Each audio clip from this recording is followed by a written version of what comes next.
If we're honest, like we have people in our lives that we think should know us, and then all of a sudden we realize they don't know anything about us.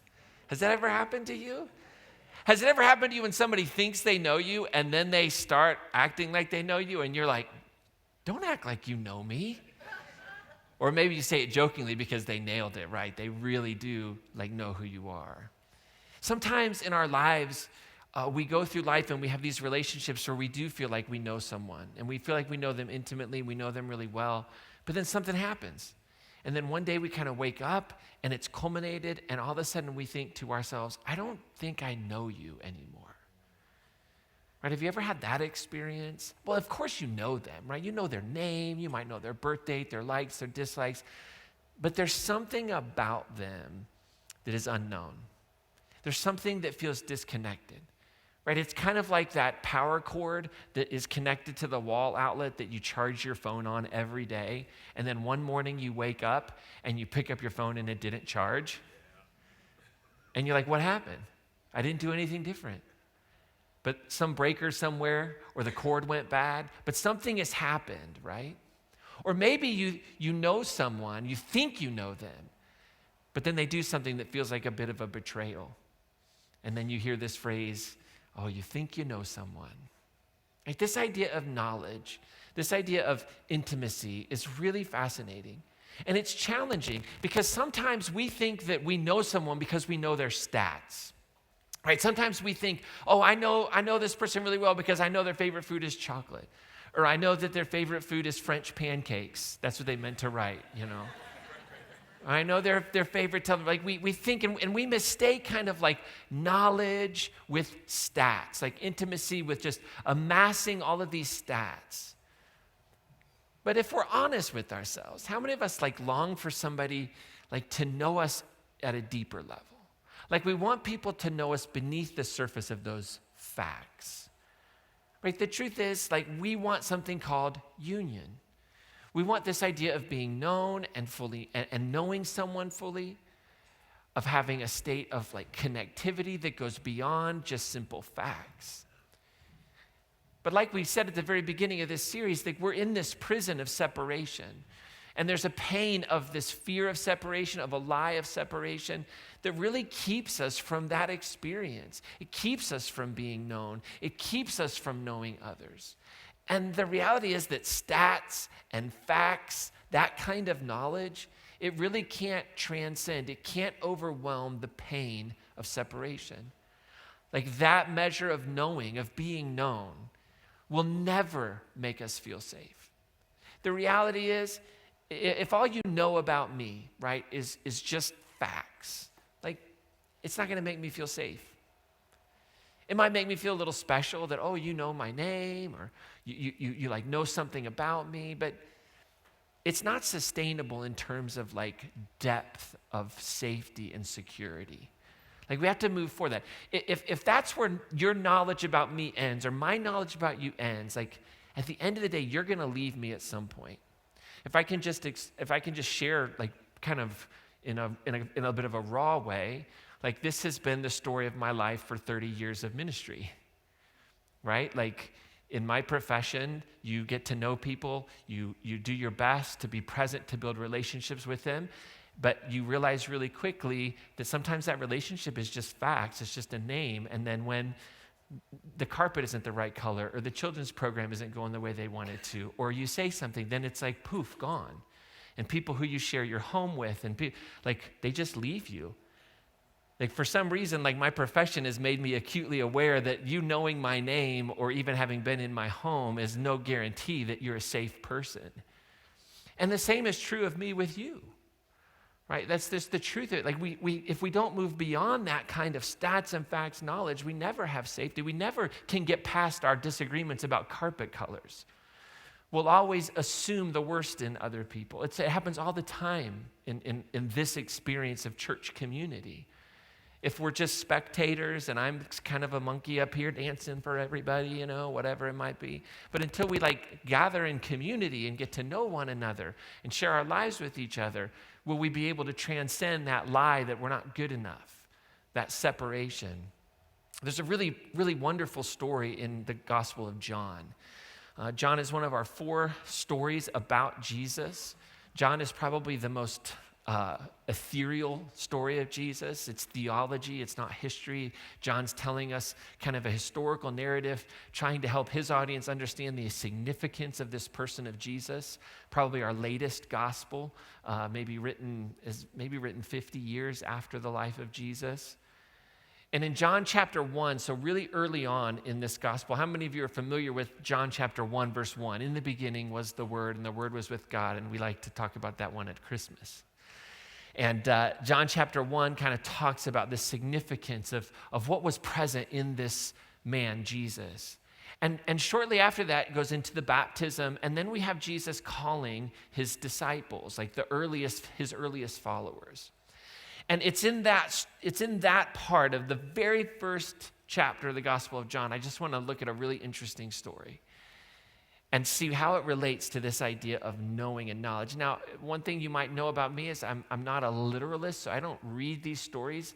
It doesn't matter to me if they literally happened, if they happened historically. I don't think that's the point. They could have happened literally, that's fine, but I don't take the text that way. I take the text as offering me some sort of wisdom. It's offering me some sort of insight.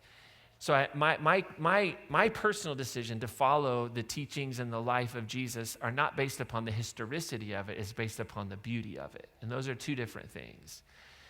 And so in this story, we get something really beautiful and weird, and it's kind of total, like if you want to know if the Gospel of John is weird, this is a great little section to, yes, the Gospel of John is weird, right?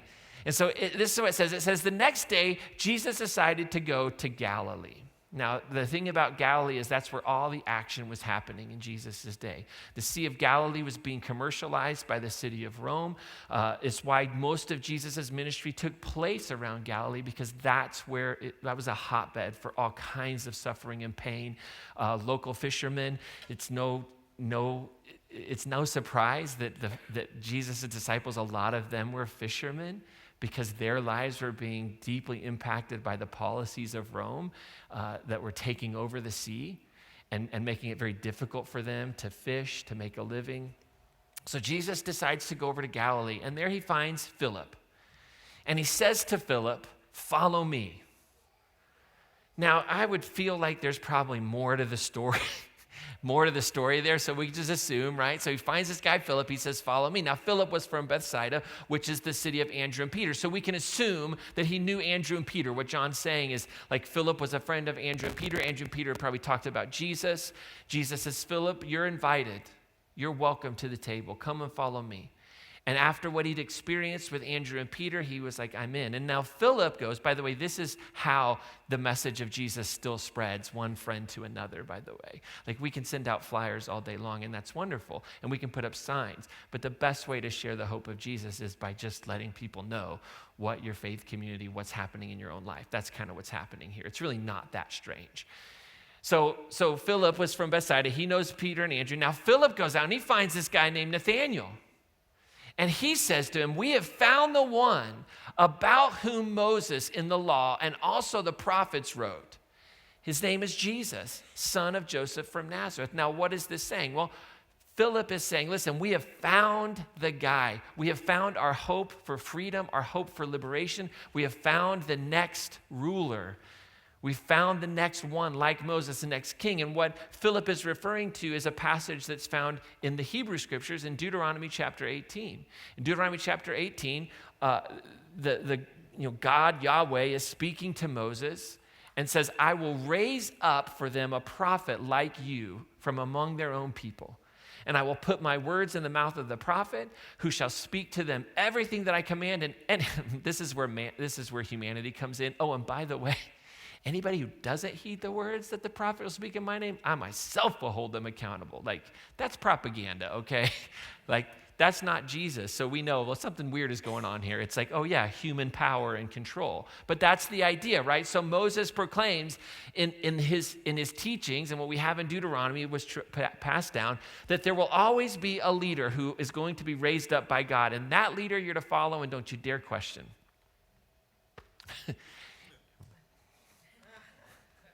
This is what makes the Bible amazing when you actually read it for what it is, because it gives you the consistency of humanity. Like if we read it for the consistency of the divine mystery, we're missing out, because who can fathom the depths of the divine mystery? But we can fathom the depths of the human heart.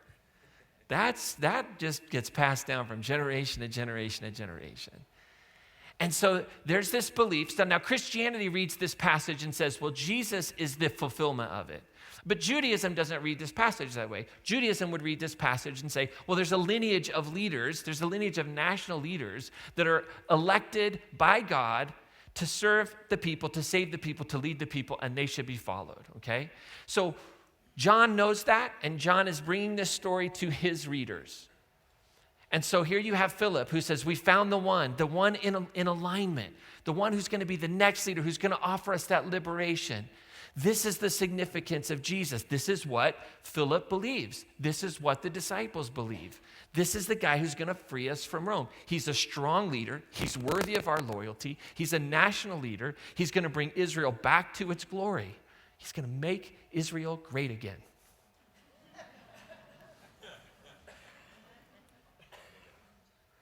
Oh, don't put that clip on the internet.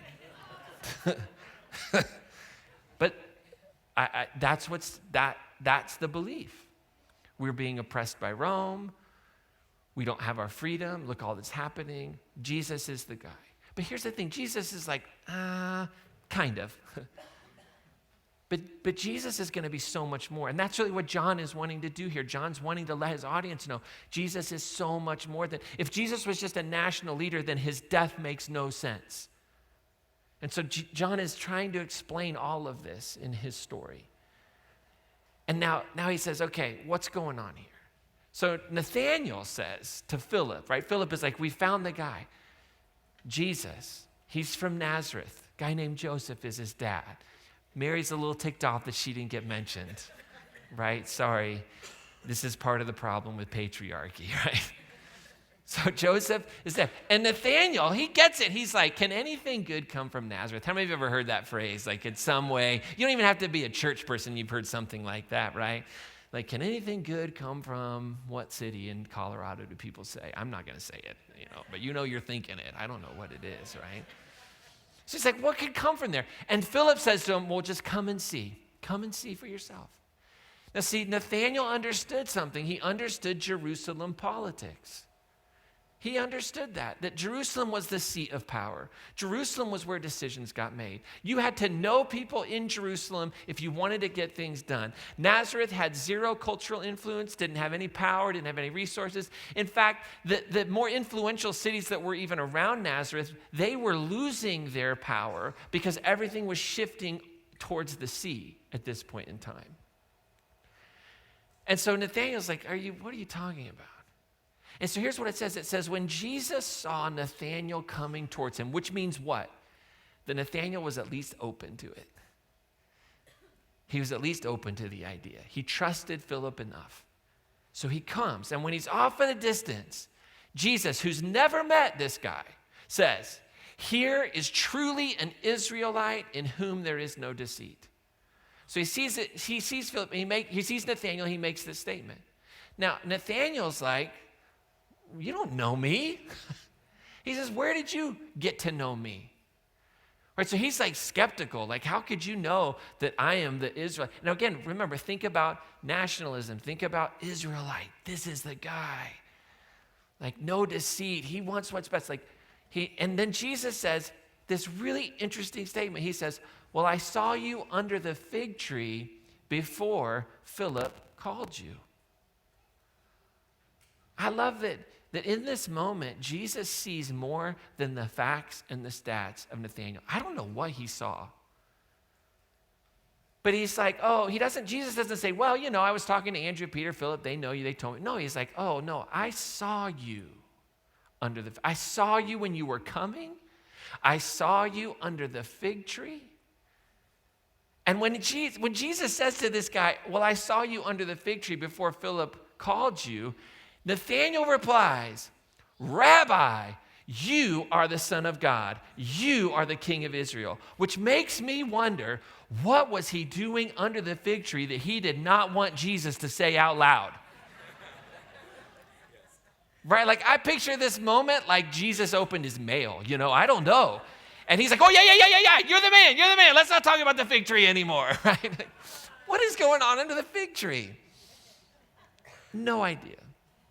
Now, that's kind of more of a jaded, cynical take, but my guess would be we're meant to picture this guy, Nathaniel, who is a true Israelite, longing for the freedom, under the fig tree, dreaming of a day where his nation would be free, dreaming of a day when Israel would be in its glory, dreaming of the one who would be the king. And when nobody knew he was under the fig tree, nobody knew what he was thinking about, nobody knew what the desires of his hearts were, nobody knew what he was afraid of as he sat there and pondered under the fig tree. And Jesus says, well, I saw you under the fig tree. And he says, you are the Son of God. Now hold that in your pocket. The Son of God is what he says. You're the King of Israel. Now, the thing to remember here, something really powerful happens. For whatever reason, Jesus says, I saw you under the fig tree. And now, what happens? Nathaniel is in. He's in. He's like, you're the Son of God. You're the King of Israel. I am with you. Like, we could call this union. Like, there's something that happens here that deeply connects Nathaniel with Jesus, that goes beyond like words, it goes beyond it. He just knew it. He moves from this idea, can anything good come from Nazareth, to you are the Son of God, you are the King of Israel. Now, please be aware, okay? These are Jewish claims to the throne. This is not a claim of divinity. No first century Jew would ever claim a human being was God. I just want to say, I'm not saying that Jesus was or wasn't. I'm just saying what he's saying here is you are the Son of God, meaning you are chosen by God. You're the King of Israel. These are the same words. David was referred to as a son of God. The king was referred to as a son of God. This is a claim to Jewish throne, the Jewish throne. This is a nationalist claim. Jesus is here. He's going to set us free. He's going to bring back the glory of Israel from the Ancient of Days. And Nathan feels like he gets that at this deep level, and he's in. So he says, you're the Son of God. You're the King of Israel. I'm in. Sign me up. And Jesus says, well, do you believe that because I told you that I saw you under the fig tree? We're back to the fig tree, And he says, you'll see even greater things than these. In other words, Jesus offers a broader vision than what Nathaniel and the disciples could grasp. Like Jesus is saying, you have in your head this idea that I'm here to bring back the glory of Israel. Like that's what you think. But I've got a bigger plan. I'm in for this, for something much bigger. That's what John wants us to know about Jesus. John wants us to know at the end of the day, Nathaniel and the disciples started off as nationalists, and Jesus was a globalist. And I did use those words because it's important that we recognize that our rhetoric is meaningful. And this is the Jesus of Scripture. Like Jesus certainly loved his nation. He certainly loved his people. But when the disciples want to make him king, when the people want to enthrone him, when the people want to make his mission about Israel, he says, no. That's not what this is about. See, Nathaniel longs for that national king, that one like Moses, that ruler who could come worthy of their devotion, worthy of their commitment. But in just a few chapters later, John's going to tell us that for God so loved the world. So you can get mad at me and say that, when I say Jesus was a globalist, but I don't know. That's just what it seems the text says. At least for John, Jesus was far more than one sent for Israel. And in fact, in John chapter 18, we have this really fascinating moment where Jesus stands before Pilate as we enter the Easter season. These are the scenes that oftentimes fill our hearts and our minds. And Jesus is standing before Pilate, and he's been arrested. And he's asking him, are you the king of the Jews? right? Is this true? Because that's insurrection. That is the death penalty. If there's one thing Rome will spend the money on iron for, are some nails to crucify insurrectionists. Rome had no problems with using iron and the cost of a crucifixion to send a message. And Pilate says, "Are you the king of the Jews?" And Jesus says, "My kingdom," what did he say, "is not of this world." My kingdom's not of this world. And he goes on and says, if it were, my followers would be in here taking, no, that's not what this is about. And when Jesus says my kingdom is not of this world, I'd like to make it clear that Jesus isn't saying my kingdom is on a planet far, far away in a galaxy long time ago. Like when people want to say that, no, it's the same principle where Scripture elsewhere says be in the world but not of the world. There's patterns and there's ways of thinking that seem right to our world, that seem right to the idea of citizenship and borders and boundaries, but these are identities and these are words and these are concepts that are not divine, they're human. And Jesus is saying, the way I think about the kingdom, the one that I'm a part of, transcends this worldly way of thinking about things. And so Nathanael and the disciples think that they're following this one who's going to be king. And then Jesus says, if you think that's what you're in for, you're going to see even greater things. And then he goes on and he tells Nathanael this. He says to Nathanael, very truly I tell you, you will see heaven opened and the angels of God ascending and descending upon, and he doesn't say the Son of God here, remember? Remember, Nathanael called him the Son of God, but Jesus says, John has Jesus say, Son of Man, not Son of God. Son of Man it oftentimes is just a very generic way of saying humanity. It can be a title, but it can also mean a human one. And what is Jesus talking about here? Well, Jesus is taking Nathanael, who has this nationalist mindset, and he's going back. And he's taking Nathanael back, and he's taking the other disciples back to a time before Israel had a king. In fact, it was a time before Israel had a Moses. It was a time before Israel was even a people, before Israel was called Israel. Back when Israel was known as a guy named Jacob. Back when Jacob was fleeing from his older brother Esau because he had stolen a birthright. I mean, it doesn't get more human than that, right?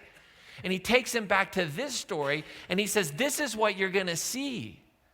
Like John is trying to say to his audience, what you think you want to see in Jesus, you didn't. But here's what you actually saw, and here's what you're continuing to see by having Jesus tell this story. And so Jesus says, you're going to see these angels. What's he referring to? Well, Genesis chapter 28, Jacob stops on his way, on his fleeing from Esau, and he stops at a place that hadn't yet been named.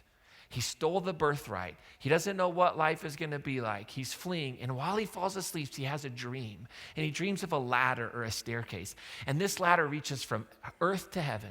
And there are angels descending and ascending upon it. And at the top of it is the Hebrew God, Yahweh. And Yahweh says, he's reaffirming the covenant that Abraham made with him. And he says, I am Yahweh. That's what Lord means. He says, I am Yahweh, the God of your father Abraham and the God of Isaac. And so when Jacob awakes, he wakes up from this place and he says, surely the Lord, Yahweh, is in this place, and I wasn't aware of it. And then he names the place Bethel, Beit El in Hebrew, which means house of God. And what he's saying is that space where the angels move up and down, back and forth, that's where God is.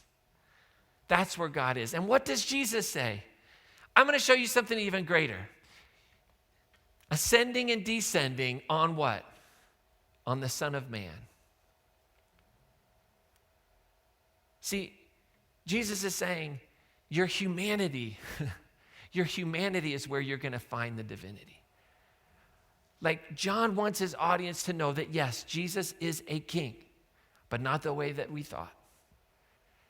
His kingdom is not the kingdom that we imagine. What John is teaching is that his kingdom is about something that is manifest through our humanness. When we become Beit El, when Jesus becomes the house of God, when we recognize that in Jesus the fullness of God dwells, what we call the incarnation, however you want to take that, But what John is saying is this life, what he stood for, what he did, this is where God is ascending and descending. And I think what it's saying is God ascends and descends. That's the language of antiquity that believed in a separation, that God was out there. But what it's saying is that God moves in and out of this world through humanity and through human love. A love that can say, I saw you while you were under the fig tree. And so Jesus sees beyond Nathanael's fears, his dreams and his hopes about a glorious Israel. He knows what he longs for, this king, yet Jesus knows that that's not the end game. It's just, he knows they're thinking too small. But he welcomes him. He sees him. He knows him, and he doesn't say to him, oh, Nathanael, you're such a moron. How can you think this is about Israel? Come on. That's not how Jesus responds. Why? Because Jesus knows him. He knows his heart. He knows what has shaped him. He knows the pain that he's experienced. He knows the loss. He knows how he's been treated, and he gets it. And he says, I know why you want Israel to be great, because you felt the hand of oppression, but I'm here to tell you there's something even better. And here's what I don't want us to miss about this story that was told thousands of years ago, and why it's so beautiful, because it shows us that a love that is louder than nationalism, a love that is louder than our own fears, our own dreams, it sees beyond us. It sees beyond our statistics. It sees beneath the facts of our experience, and it digs deeper. And that's what a love that is loud does. It sees beyond a person's stats. It sees beyond facts. That's what Jesus is doing here. That's what John is doing.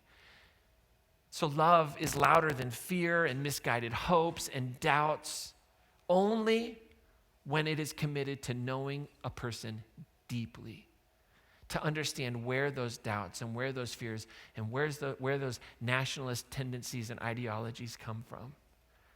Like there's the knowing. Remember, we started this a few weeks ago, and we said that there's a lie of separation. That's the story of the garden. And this lie of separation, this pain of separation, is the pain of othering. It's the pain of otherness and difference. It's when we see that we're different, when we know that we are other and that someone else is other, we respond in pain and fear, and we produce pain and suffering in the world. This is the human condition, and genuine love is the path to healing and freedom. Right? The only way that in that beautiful story, like Adam and Eve are together unreconciled, only in their difference, but they haven't yet learned to love each other. That's what we said. And then we started exploring, well, what does this genuine love look like? And we said, well, love that is louder is caring. It cares. Love that is louder is responsible and respectful. Brooke last week said that love that is louder, she talked about you have to be responsible and also respectful. It's not controlling. And then today is about, it's knowledgeable. And it's not just knowing the stats and facts, but it's knowing a person objectively, not subjectively. It's knowing them for who they are. See, we tend to only know people based on our relationship, our connection, our perceptions. We only know people in relationship to our subjective nature. So I judge you. You act a certain way. You live in a certain house. You drive a certain car. And I go, well, they should be giving a certain amount in the offering with that car. And it just doesn't seem, I'm just kidding. I'm just some levity in the midst of a long talk, all right? But we make these assumptions, but what am I doing? I'm knowing you only as you relate to me. But genuine love that can heal and bring freedom says, I have to get rid of all of that stuff, and I have to seek to know you objectively as you are. Eric Fromm, in his book, The Art of Loving, he says this: the only way of full knowledge lies in the act of love. This act transcends thought, and it transcends words. It's the daring plunge in the experience of union. However, knowledge and thought, in other words, psychological knowledge, just knowing someone, knowing their details, that's not enough, but it is a necessary condition for full knowledge in the act of love. It can begin. And then he says this: I have to know the other person and myself objectively in order to be able to see their reality, or rather, to overcome the illusions, the irrationally distorted pictures I have of that person. right? You are distorted because I'm seeing you and I'm trying to love you through my lens, through what I want and through how I experience you. And I somehow, if I really want to know you, if I really want to love you, I have to get rid of all of those things.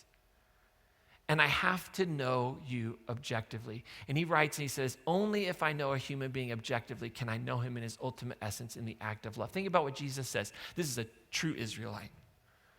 No deceit in him. He's got it all wrong, by the way. But a true Israelite. No deceit in him. Like there's an objective way of knowing him. And so in our everyday normal lives, how do we start to try and embrace this way of knowing, this loving? Well, I want to encourage you to go beyond your concerns and see people in their terms. Stop being concerned about someone and just get to know them. Like suspend all your concerns. I don't know about you, I grew up in a religious tradition that the lens in which I encountered every person on this planet was, are they going to heaven or are they going to hell? That was the lens. That was how I assessed you. That was the framework I was handed. That was the only way I could experience a person. Do you know how messed up that is? I would just like to call me on my own messed upness. I mean, for decades of my life, that was the first thought that came into my mind. Is this person going to heaven or is this person going to hell? And then it's somehow my responsibility out of concern to blah, blah, blah, blah, blah. So if I can learn to set aside these concerns and just get to know people on their own terms, to be present with them, right? I can know that a person is angry, right? Even if they don't show it, because I've just been with them and I can go, oh, they're angry. But I can really get to know them if I can go even deeper and I can know where the anxiety or the loneliness or the guilt that is driving that outward emotion of anger. How many of y'all know somebody that they have one emotion and it's anger? How many of y'all came with that person today? How many of y'all are that person? It's human, we are, right? But here's the truth of it. We're actually experiencing all kinds of things and we don't know, we don't have a framework. We don't have the vulnerability to, instead of telling our intimate partner that my feelings are hurt, because we live in a culture that you're not supposed to say that if you're a man or whatever, we just get angry when in actuality our feelings are hurt. But if I can get to know someone, then I can dig deep. And in that moment, when they might be angry, I can set aside my concern about their anger. Don't treat me like that. And I can go, oh, wow. I can just meet them right there. And I can recognize, oh, this anger is manifesting from something deeper. And the anger that I see lets me know that there's suffering. There's suffering. There's an anxiety. There's fear. What do you think is happening in our political world today? Suffering, anxiety, and fear. It's driving all of it. Whatever side you find yourself on, that's what's underneath it all. There's just so much suffering. Now, I'm not going to be necessarily in relationship with some of those folks, but I'm in relationship with you all. I'm in relationship with my children, my spouse. It's the same thing at a different level. And if I can learn to recognize that, then I can learn to love deeply. And then that prison of separation can start to break it away. I want to encourage you to listen with your mind and not just your ears. Like when you're experiencing that person that you say you love, and all of a sudden you find yourself having an adverse or what we would maybe call a negative emotion towards them, ask questions. And in your questions, don't ask questions like, do you feel better now? You got that off your chest? That's not the kind of question I'm talking about, right? But ask questions and make understanding the goal of your love. The goal of my love is not to change you. That's what is so strange for, I think, some people that encounter me in my profession, is I really have zero desire to change you as your pastor. I really don't. My goal is to understand you. My goal is to help you on your journey. My goal is to be hopefully some way, to be some sense of support in your spiritual journey. Now, I can help you through the Christian tradition. I can't help you in another tradition. That's not to say that those traditions are bad. That's just not my wheelhouse, right? I tell you this all the time. People talk about crystals. I'm like, go for it. I just can't help you. It's not my jam. I don't know. But But if we came into our relationships, like with our spouses and our children and our coworkers, and said, my goal in loving you is not to change you, make you like me, so that you can become a cog in my wheel, but just to understand you. Like, I want to understand and I want to know what you're doing under your fig tree. Like, I see you. I've been under that fig tree before.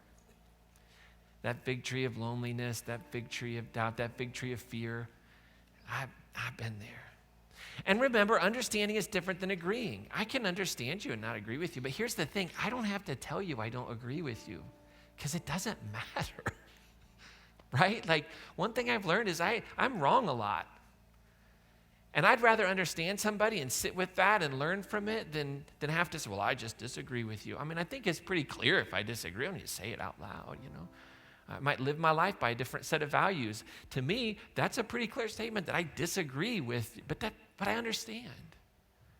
Like, I know that our church has different values than other churches. We live in different ways. I understand other spaces. I've been a part of those spaces. I refuse to demonize those spaces because I've been in those, and everybody's on their journey. But does that mean I agree with it? Does that mean I don't think some of it's harmful? But I think there has to be a measure of empathy with all of this. Like, understanding and empathy are two sides of the same coin of a knowledge that can free us and that can be love. And empathy doesn't say, yeah, I get it. Like, empathy says, if I would have had the same upbringing you had the same things said to me, if I would have gone through exactly what you have done, I would be making the same decisions you made. And that's tough when you start thinking about the people in our world that we would label as truly evil. But I think the call of the cross is to have empathy, to say, had I been raised that way, had I had those experiences, I would be doing the exact same thing. And if I come to a relationship with that heart, then why would I be interested in judging a person? Why would I be interested in trying to pull out the log from or the speck from your eye when I get this big log in my own? Like, why would I do that? But I'm just going to love you, and I'm going to disagree. That's fine. I might vote differently. I might think differently about this or that, but I'm not going to demonize you. You're not going to become my scapegoat where I can say, well, here's what's wrong with the world, you and all your people.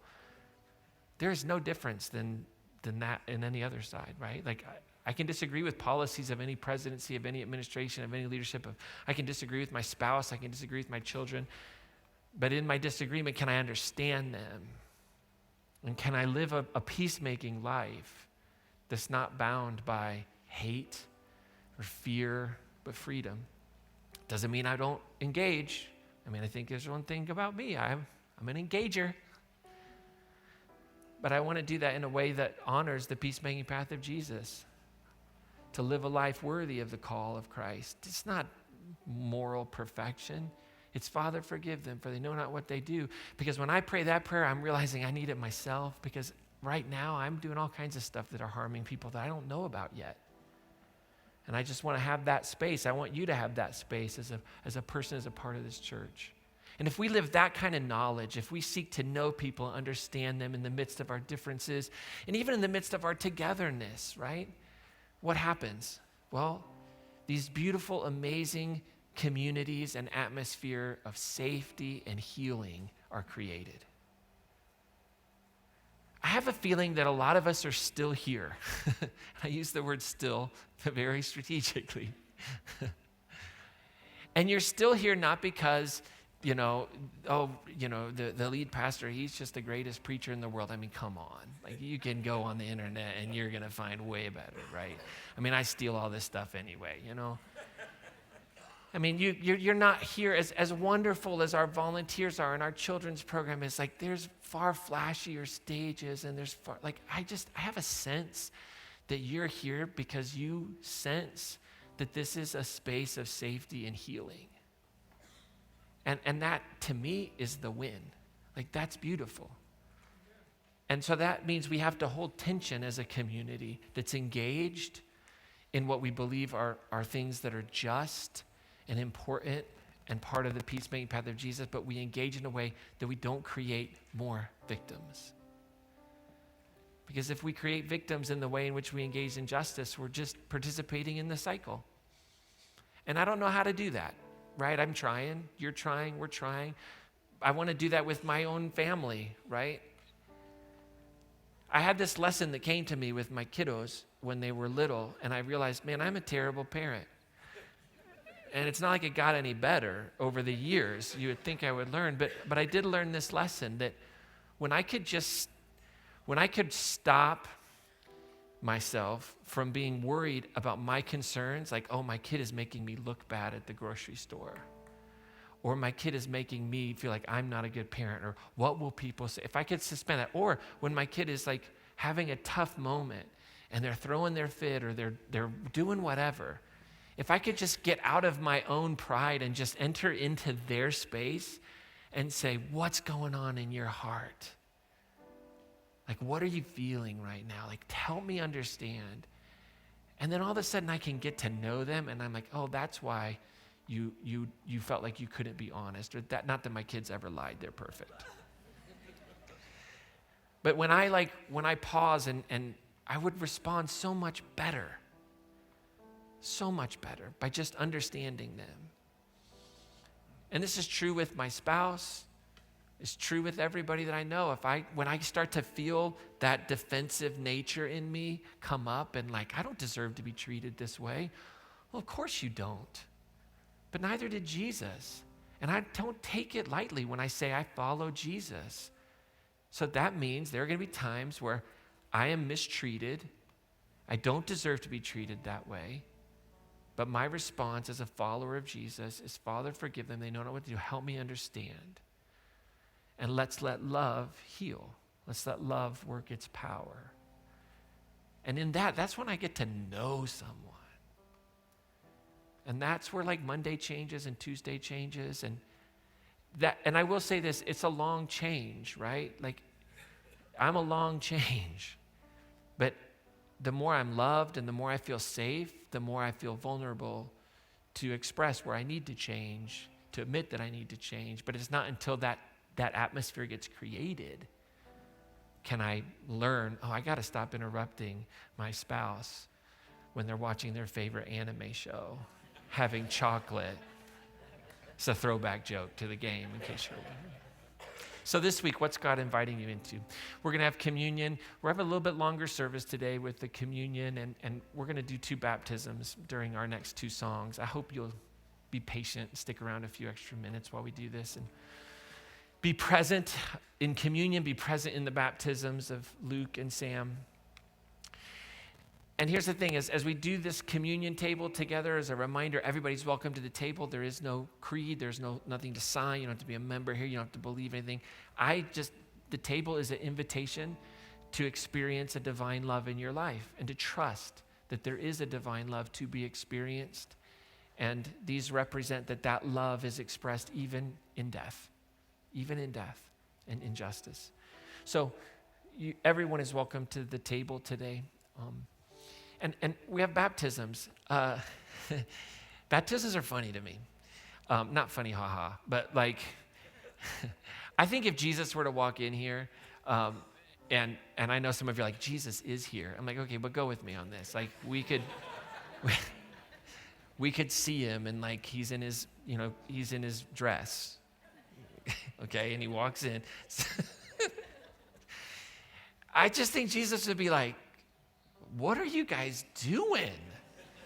You're still doing that? Like, I really think that's what Jesus, because when Jesus said go and baptize people, right? Like when that happens in Matthew, like people were being baptized all the time for all kinds of stuff. It was really common. I mean, it was just a part of faith. It was a part of the tradition. It happened. There was nothing strange about it. Like, most of us don't get baptized in any other space but this once in our lives, maybe twice if it didn't take, But like, can we just honor that it's kind of weird? Is that okay? Like, it's weird, but it's your choice and it's your decision, and it is beautiful. Because what this is here is a person saying, I'm known. Like, I feel known by God. I feel loved by God. And I want to live in that love. And a way of seeing the world as seeing it filled with, a God that is angry at me, that hates me. Like, I don't see that anymore. And so the baptism is this idea of that old person that old way of fear and hate and anxiety being defining is coming out alive, new in Christ. It's a beautiful metaphor. So we do this, and we're super proud that people make that decision and want to do that. But that's what that is. If you're a guest today, nobody's wearing matching t-shirts or anything like that. It's a personal choice that someone has made, and we're excited to be a part of this for them. And here's the truth of it. Like, I don't have to understand why every person decides to do this. I just want to cheer them on. I don't have to, I just want to cheer them on. So I want to encourage you during our second song when Sam and Luke are baptized, when they come out of the water, just cheer them on, because they're making a decision that for them is powerful and meaningful. And if you're interested in baptism, you can shoot me a text, or you can go on the website and get information. But we're a low pressure environment around things that are weird like that. But it is beautiful, and I'm super proud to get to be a part of it as these people make that decision. So I'm going to invite everyone to stand, just because it's easier to move around if people have to get to the communion tables. And we're going to have communion together. We're going to celebrate some baptisms. Have a blessing. Just breathe, right? There's no football today. Breathe. We're going to be here for maybe another 15 minutes, okay? But it can be a really powerful 15 minutes, I promise. I really promise. So just take a breath. The body of Christ broken for you, the blood of Christ shed for you, and all 8 billion people on this planet.